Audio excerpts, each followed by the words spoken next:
Information Officer for the Syracuse Police Department.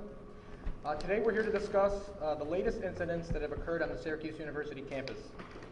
In attendance today we have the Syracuse Police Department's Chief of Police, Kenton Buckner, the Syracuse University Department of Public Safety, Chief Bobby Maldonado, and the New York State Police Major, Philip Ruggi. Each members of these departments are going to come up and speak, and then we ask that you hold questions until the end. I now announce Chief Buckner up to the podium, please. Good afternoon. So first I'd like to start with a message to the students. We've heard you. We certainly have empathy for you. You've went through a lot over the past, what is now almost 2 weeks. No student should have to go through that. No citizen should have to go through that. And we understand the level of concern that our students have. We certainly want to assure them that we are taking the complaints that they have very seriously. We're taking any thoughts of threat or anything that may lead them to feel like that they are unsafe. We take that very seriously, but I certainly wanted them to know that we've heard them, and I can assure you that we're doing everything we can possible to make sure that both the students, faculty, and staff are safe on the campus of Syracuse University. As it relates to the recent events at Syracuse University, I assure you that and the public, the Syracuse Police Department has been working with the Department of Public Safety, the New York State Police, and the FBI's office. We've been in constant communication with top leadership in the District Attorney's Office, the Syracuse Chancellor's Office, and also City Hall. We take these complaints very seriously at every level of our government. The purpose of today's press conference is for us to discuss the manifesto that was seen online on a social media platform. SPD was first notified by the Department of Public Safety at 11:45 p.m. about the manifesto. We do not believe that there is a direct threat at the university or anywhere around the university involving the students, faculty, or staff there. Obviously, that's based upon preliminary information, and that's based upon what we know today. As you have anything that's an active, ongoing situation, something like that could change. If something changes the way we feel that we need to update that to our community, we certainly would do so at the appropriate time and with the appropriate personnel. The case has been actively investigated since we've gotten the case at 11:45 by our Criminal Investigation Division of the Syracuse Police Department. So the Syracuse Police Department is effectively the lead on this investigation. We're actively working with our university partners and want to ensure both the individuals on the campus and in our community that this is a continuation of a pre-existing relationship, because you can't do anything significant in public safety without relationships with your local, state, and federal partners. The university is certainly not an exception to that, and we've been working with them since the beginning of these incidents. As far as the communication is concerned, there's been some frustration from some of the students that feel like that maybe, or even individuals in our community, that maybe not enough information is being shared or is not being shared in a timely manner. I can tell you that under these types of circumstances, we're walking a very delicate tightrope. We want to ensure that our information is both accurate and timely, but we also want to protect the integrity of our investigations. We certainly understand that from a student standpoint, that if you feel unsafe on your campus, you want to know it immediately, and you want to make sure that we're being transparent with what we're doing. And we certainly get that, and I think the university has done a great job of keeping us abreast of the things that are going on there as we continue to work with them. But I certainly want to speak to the students' frustration that we're sharing information with you. As we get that information, we will continue to do that. But certainly in their shoes, if you're the one that doesn't feel safe, we understand how you may come to that conclusion. As the investigation continues, we have two primary purposes. The first is we want to try to find the author of the individual that released that manifesto, that put that online, and then we also want to make sure that there are no viable or credible threats against the university or anywhere in our city. We do not believe that some of the other incidents that have been ongoing on campus, whether it be some of the graffiti, some of the things that was a swastika that was left in the snow, we have no reason to believe that any of those incidents are connected to the manifesto that came out last night. But because we are in an active investigation, we certainly can't definitively make that statement today. But based upon what we know today, we cannot say that those things are connected. In response to all of the things that have occurred over the past 12 or 14 hours or so, we will continue our investigation, being the Syracuse Police Department as the lead investigator for the manifesto. We have also working with the Department of Public Safety and our partners with the state police to increase our visibility and directed patrols in and around the campus. Be assured that everything that can be done will be done for the campus as we continue to work with each other. We also encourage anyone in the public that may have information that you think that will be helpful to this investigation, both the manifesto or some of the previous incidents that have occurred, that you call 315-422-5222. Again, that number is 315-422-5222. Again, if you see something, please feel free to say something. We will take questions at some point, but I believe that someone else is coming to the podium. Chief Maldonado. Thank you. Thank you, Chief. And I want to take this opportunity first to thank our law enforcement partners with the Syracuse Police Department and the New York State Police and the FBI as well. We know that this is an unsettled time and our community is anxious, but you've heard that there is no direct threat. And our students are safe. We believe our campus is safe. I should note that classes remain in session. The university remains open. We are adding extra security measures around campus, as Chief Buckner has mentioned. We've added patrols around campus, both with DPS and with our law enforcement partners you see here with the state police and the city police here in Syracuse. We've added additional patrols specifically around our residence halls as well. And Syracuse University, I think there was a reference to that, is really not immune from larger societal ills. But you should know that the people of this university, they love this university, the community loves this university, and really I think an illustration of that love is the fact that a generous donor has offered $50,000 in rewards funds for any information leading to the identification of those perpetrators responsible not only for this, but other acts that have occurred over the last 13 days. I'll defer now to Major Rugi with the state police. Thank you, Chief. I just want to reiterate what Chief Buckner said, that our main concern is for the safety of the students, faculty, and staff, and the general public in and around the university area, and that the state police we welcome the opportunity that this case has been turned over to us, Chief, and we are actively investigating this. You will see marked patrol cars on the university. If you've been up there today, you will see them there. And we have other investigators working behind the scenes. So all our resources are available to the chief and to Syracuse University. Thank you. At this time, we will take your questions. I have a question for Chief Maldonado. Yes, from the university. Chief, you're the only representative at the podium from Syracuse University. Where's the chancellor? Well, the chancellor's been working very hard. I've talked to the chancellor almost every day for the last 13 days.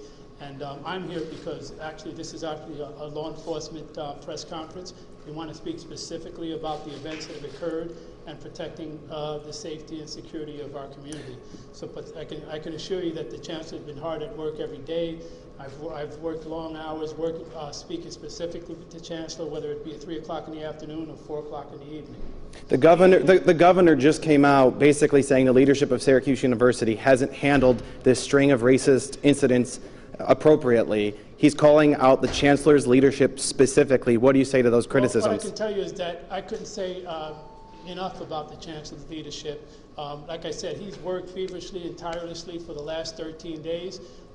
He is committed to not only making sure that there's calm in the community, but getting to the bottom of this. There are so many issues and this is so complex, but I can't tell you that the chancellor's worked so hard that I firmly disagree with the assessment. Do you think classes should be canceled? I don't think classes should be canceled because, as we said before, the community is safe. we've had, we don't think that there's a, as I mentioned, a direct threat, right? Even in the last 2 weeks, as things have transpired, we've had no issues where physical violence has taken place. So I don't think so. Is there a representative from the FBI here today? Yes. Yes. Sir, could I ask you a question? Sure. Would you mind stepping to the podium? I'm not authorized to comment fully. I could just here to reassure the community. Could you do so at the podium just so that we can hear the words of the FBI? So I'm not authorized to speak on behalf of the FBI in detail, but I will tell you this. The FBI is fully aware of what's going on at the university. We're fully engaged with our partners at the Department of Public Safety, the Syracuse Police Department, and the New York State Police. And we're providing every assistance, every bit of assistance that's requested. Every alert about these incidents has come with a pleading for tips on this. I'm wondering, as a agent of the FBI, do you know if tips have come in? And I have a follow-up to that too, because if I did not see someone scrawl graffiti on something or see someone send out something digitally, what should I be looking for? So as I said at the beginning, I'm not authorized to speak in detail on this matter. I think the chief gave you a number. If people have information that relates to this investigation, they should call that number. I believe it's 315-442-5222. Yes, sir. Thank you. It's for Chief Maldonado. Do you have cameras in Bird Library that would help you determine who airdropped these files? Yeah, I'm really not in a position to discuss specific what cameras we have. As the chief here, Buckner, mentioned, this is a Syracuse Police Department case, and I certainly don't want to compromise the integrity of the investigation at this point in time. How many investigations are there? Do you have a tally of how many incidents you've logged at the university in 2 weeks? How many total investigations, and who's overseeing which one? Yeah, well, I can tell you is that the Syracuse Police Department obviously is the primary in this particular case, and they're also the primary in the case involving a SWAT sticker in the snow. All the others are being handled by the Department of Public Safety at Syracuse University. How many incidents are involved in this ongoing investigation? We got tipped off about an email that was sent to a professor that was hateful. We also have the complaint of a student on Instagram saying that she was chased by someone who was naked popping out of the car. So, like, how many incidents are actually involved in this? Yeah, and I don't think I can give you that exact number right now because there are a number of people who have come up with information. We have tallied, we have responded to those cases that have been brought to our attention, and any of them that come up now at this point in time, we really need a time to take and assess and see what we actually have. But whether or not the number is 8 or 10, I can't tell you specifically right now, but I'd be more than happy to get back to you all at some point. What's the closest number that you can confidently say? The closest number I confidently say is somewhere between 8 and 10 incidents that deal specifically with graffiti and hateful speech. Do you have any indication yet that any of these incidents are connected? I can tell you that the only 2 incidents we feel are connected are those that occurred on the 4th and 6th floor of Day Hall on November 7th, which was the first incident that we responded to. For Chief Maldonado and also Chief Buckner, we did have a parent call our newsroom saying that Syracuse Police had told them, a concerned student calling Syracuse Police, that they were preemptively called by university, telling them to stay off campus and not be on there. I'm not aware. Are you suggesting that the Syracuse Police Department sent a message to the... Families called here with concerns or called DPS with concerns that they were told to stay off campus if possible. Is that true? I'm not aware of anyone being told to stay off of campus by either the Syracuse Police Department or the Department of Public Safety. I do not believe that to be true. And now, concerning Day Hall, because multiple incidents have happened there, have residents been able to come forward comfortably? I understand some students have told us they felt unsafe maybe coming forward or being able to voice concerns altogether. We've met with students at Day Hall. I know that even from an investigative standpoint, we've canvassed every floor on Day Hall. We've spoken to as many students as possible as it relates to incidents that occurred on the 4th, the 6th, the 3rd, and the 5th floors at Day Hall. And so students have been forthright. They've been comfortable in speaking with us. So I don't have any information that they're uncomfortable about speaking to us. Chief Buckner, how do we, as a campus community, as a larger community, find our way through this? I know that you're waist deep in an investigation right now on multiple fronts, but there is, by the fact that all of these folks are here today just representing the media, there is a clear indication that there is deep pain associated with all of this. Pain, frustration, whatever word you want to use about what's going on and near that campus. How do we see our way through this? Well, I will tell you that, first of all, I think it's important that we do some of the things that have already been done. I think that we give the students a voice. I think that we give them an opportunity to come forward and speak about some of the things that they have spoken about, many of which that may make some people uncomfortable. I can tell you that as an African American male who attended a predominantly white institution of Eastern Kentucky University, I can certainly understand how students sometimes feel like that you're on a campus and you're kind of just out there when you don't see a lot of people that look like you. I understand how some of that could be misinterpreted.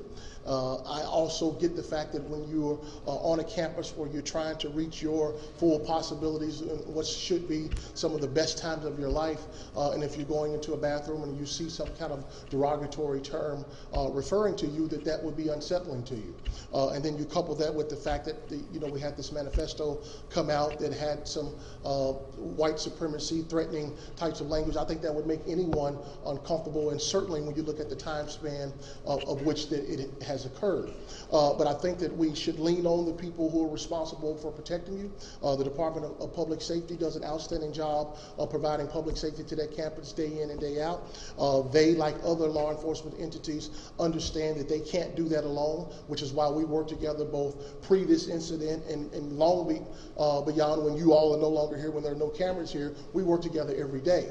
So give us time to look into these things. I think that there's some trust that needs to be established. Obviously, the students are feeling some type of way about how we as a community have responded to their concerns. But I think that we can continue to be transparent as we have been, but we also need to make sure that the information that we're giving is accurate as well as being timely. And then when we find out if we're able to, the individuals who have caused some of this pain, some of this panic and damage to our community, they need to be held responsible for what they've done. And then I think that we also need to remember what brought us to this moment. So there were some pre-existing things that happened that probably put those kids in that room for a protest. That's not the result of one incident. But I think that we need to figure out what got us to that moment and try to look for some sort of opportunity to make them whole and then move forward so that Syracuse University can continue to be a flagship of our state and certainly of our city. It's a well-recognized university, but we certainly have to protect it. You're talking about investigative work. Start from the beginning. I couldn't hear you. You're talking parallel tracks, it seems. You've got the investigation, but you've also got what you spoke about, these deep emotions. Yes, sir. And deep hurt about this. Yes, sir. I'm curious, from your position of leadership, would it make a difference in the emotional aspect of things, from the student anger, the fear aspect of things, if Chancellor Severud was here standing at your side today? Does that make a difference at all as you speak to the emotional component?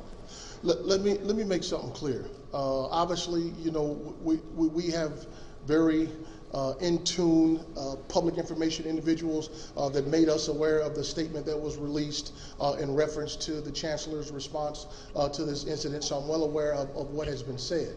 I can tell you that from my view, from where I sit here on the ground in Syracuse, the Chancellor could not have done more to try to respond to the issues that are going on that campus. I think that anyone who has been looking at this from an optics standpoint, last week I was out of town at a conference in constant communication with both my team and other members of our law enforcement partnerships. You could very easily throw that stone and say, well, why was Chief Buckner not doing a press conference about the swastika that was found in the snow? Well, there are many things that we're trying to answer questions. at a time that there's pressure for us to come forward and give the community more information. But if I don't have something of substance that I can give you, if I want to do something that unintentionally harms the investigation, we have to kind of take those apples that are thrown at us, and there I go with the apples again, which got me in trouble last time. But I certainly want to make sure that everyone understands you don't fix this kind of stuff overnight, and it's very, very easy to be on the outside looking in, giving instructions on how to wrestle an octopus. This is not easy stuff. And if we knew who was responsible for doing that, I can assure you we would have had them in custody, held them accountable. If it was an administrative incident, they would have dealt with that as they've been dealing with incidents. But you don't fix something like this overnight. The kids up there protesting is not the result of a incident. I assure you that it probably predates the chancellor, and I don't know how long he's been there.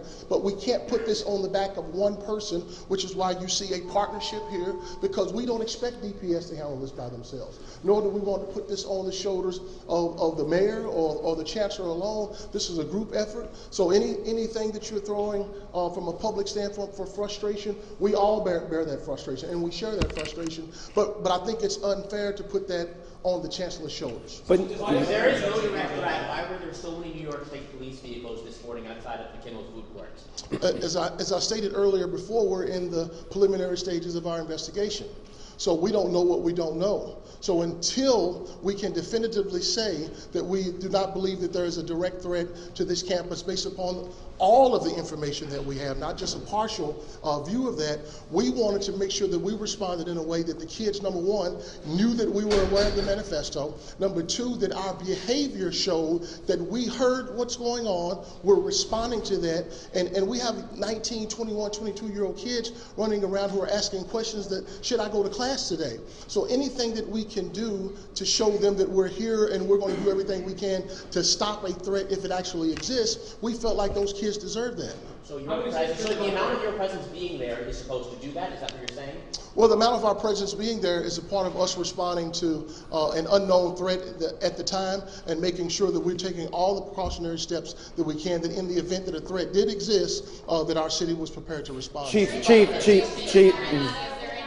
any indication that any of those responsible for these incidents are students currently? We don't have any information to say that any individual that is responsible for the manifesto or the swastika. We don't have that information at this time. So I couldn't be able to tell you if it's someone on the campus or off campus or someone did that from another country as far as the manifesto is concerned.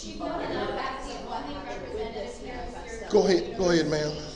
As far as the manifesto goes, what can you show us about it? We've heard airdrop, we've heard it was shared online across campus. What exactly happened and what do you know about It was shared by multiple people, as you understand with young people. When something goes viral or multiple people are sharing it, I think an airdrop was one of the mechanisms to do that. I'm not a techie person. I just know that many people got it.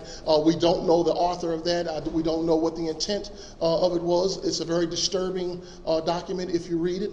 So we're well aware of that, and that's pretty much all that we know in the preliminary stages of that. The manifesto was a duplication. We heard that the manifesto was a duplication of the New Zealand shooter's manifesto. Is that true? At an early glance, it appears to be a copy of that manifesto, yes.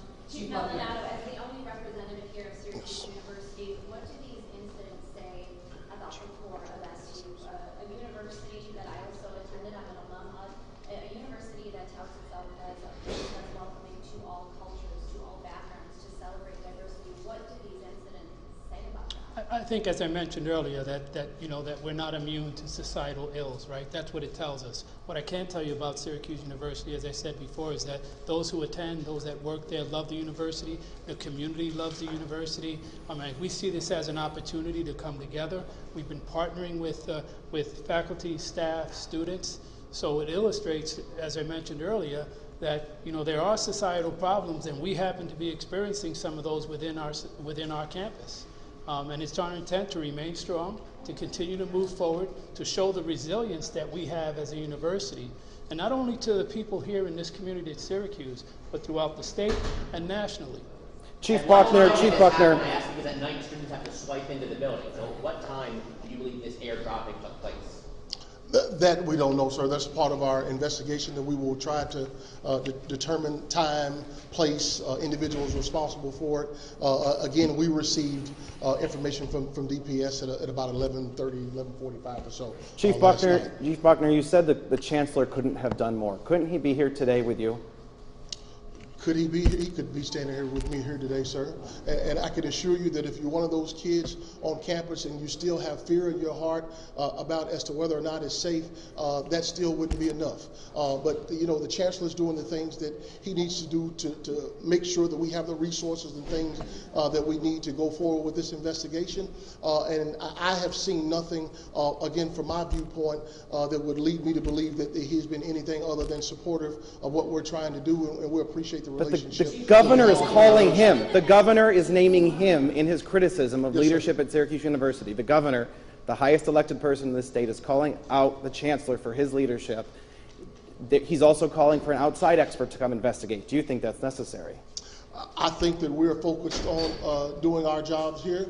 I think that if you look at the Syracuse Police Department, the relationship we have with both state police and DPS, I think that we have some very savvy individuals that are currently responsible for this investigation. And that if you look at our track record on what we've done with other investigations in this vein, I think that we have competent people who are very capable of doing a good job.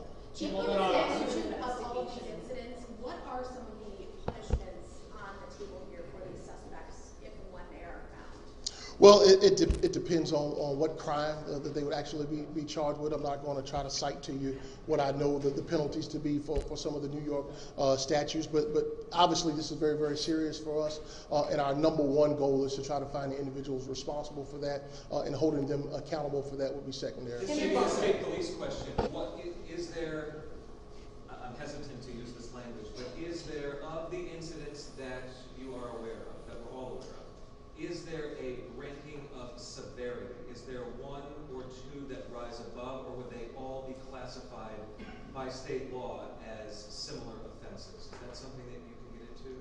Again, I'm not going to talk about... Come to the podium for us, Major.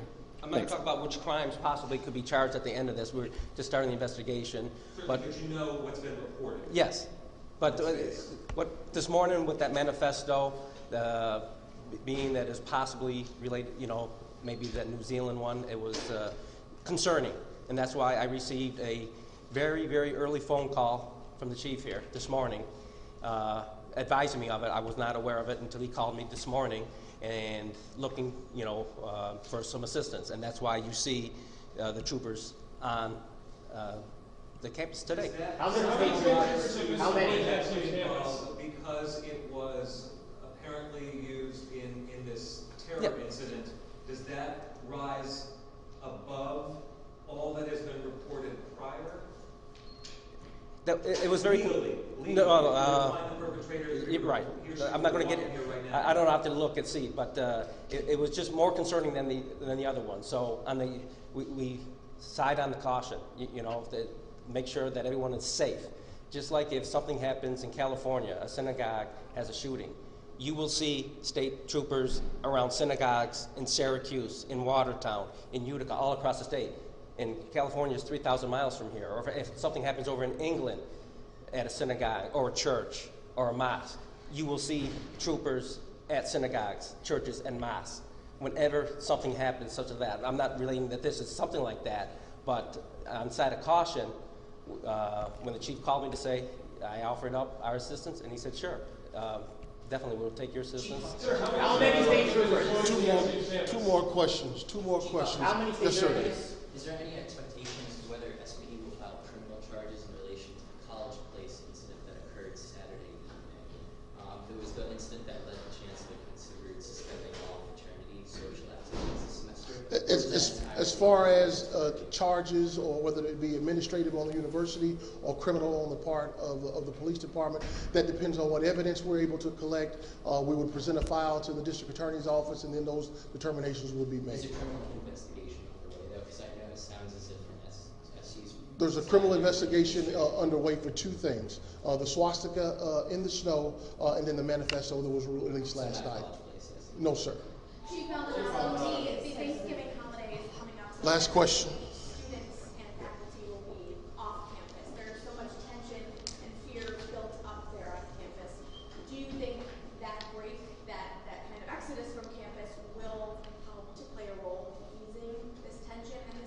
Well, sure, it could only help. You know, when the students go home, I think first of all the students will be in their familiar surroundings at home. They will be with family and loved ones, and that's a great place for them to be. It will also provide us an opportunity, you know, both collectively with the city of city of Syracuse and the New York State Police here.